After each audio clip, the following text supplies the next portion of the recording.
Háton érkezés a falhoz. A 4-6 éves gyerekeknél a hátúszás gyakorlatainak végén a falnál a megkapaszkodást külön gondot jelent. Legtöbbjüknek nem ér le a lába a tanmedencékben, és ezért a falhoz érkezést és a biztonságos megkapaszkodást meg kell tanítani.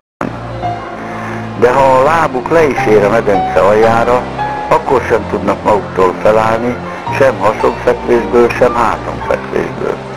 Fontos szempontok a következők. A fejjel mindenképpen érjék el a falat érkezéskor. A fej elfordításával tekintsék meg a medence szélének azon részét, amelyet meg akarnak fogni. Határozottan tolják magukat a falra, ne akarják messziről elkapni azt. Csak egy kézzel is nyugodtan nyúljanak a falhoz. A kézzel való külső fogást mindenképpen tanítsuk meg, mert különben nem tudják magukat megfordítani. A segédeszközt ne engedjék el.